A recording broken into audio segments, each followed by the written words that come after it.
Hey everyone, I'm Howard Pinsky, Senior XD Evangelist at Adobe, and in this video we're going to take a look at 5 ways you can use scroll groups in your Adobe XD projects. Let's get to it. One of the most common use cases for scroll groups is navigating through horizontal galleries. On this design, there are 2 sets of cards that I may want to be able to scroll through, and instead of dragging one by one, which would require separate artboards, we can set up a scroll group. With your layers selected, in this case it's a repeat grid, a scroll group can be created over within the Properties Inspector, and we'll want to choose Horizontal. The 2 handles of this scroll group can now be adjusted to set the window where the content should always remain visible. Let's also pop a scroll group on these cards as well. Now that both have been set up, launching the preview window will allow me to scroll through each independently. It shouldn't be much of a surprise, but many of our other applications are designed using Adobe XD, including Photoshop, and scroll groups have certainly helped expand upon those prototypes. Over to the right, we have the iconic Layers panel, which contains many of the elements that are included on this document. Right now, the excess layers are extending off the artboard and are hidden by the actions at the bottom of the panel. Similar to horizontal scrolling, a vertical scroll group can be applied to the contents of this Layers panel, and the handles can be adjusted to define the window.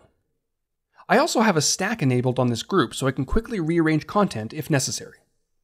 Previewing this prototype will now let us scroll through our layers, and I've even set up a scroll group on the canvas going in both directions, which we're going to take a look at next. In addition to being able to scroll horizontally or vertically, you also have the option to pan in any direction, which is perfect for a maps experience. Over in Finder, I have a nice large image of a map, which I'll drag into this rectangle. And since it's larger than the shape, the rest is masked out.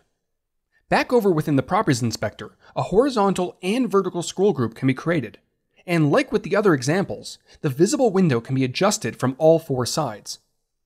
Now that it's been set, similar to a mask, the layer within it can be scaled to determine how much of the map will be visible once panning takes place. I can also add in additional elements to the scroll group to further boost interactivity. The path, for example, can be brought in so that it moves as I pan. Then over in my Assets panel, I have a location component which I'll drag in, and I've set up a state that shows more info when tapped on. I'll place a few of these around the map, including outside the visible area, and I can even dive into the instances and change the information within the states. Now, when I preview one more time, I can not only pan around the map, but I can interact with the various components as well. So far, we've taken a look at adding scroll groups to elements that are in plain sight, but we can also use them within component states. Here's a notification bell that you may be familiar with, and within this component, there's a state setup that triggers with a tap. This reveals the various notifications that have come in, and similar to many social platforms, we may want to make this area scrollable to save space.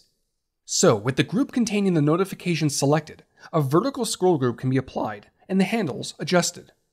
And since this interaction doesn't rely on auto-animate for the transition, we don't need to make any changes to the default state. Hopping into the prototype will let us click on the bell and then scroll through our notifications. The final example we're going to take a look at is very similar to the map design, but focused on AR experiences. On this artboard, I have a very large panoramic image that extends far outside the bounds, and a horizontal and vertical scroll group can be applied to contain it. I also have components set up with hover states that displays information about the various locations within this city.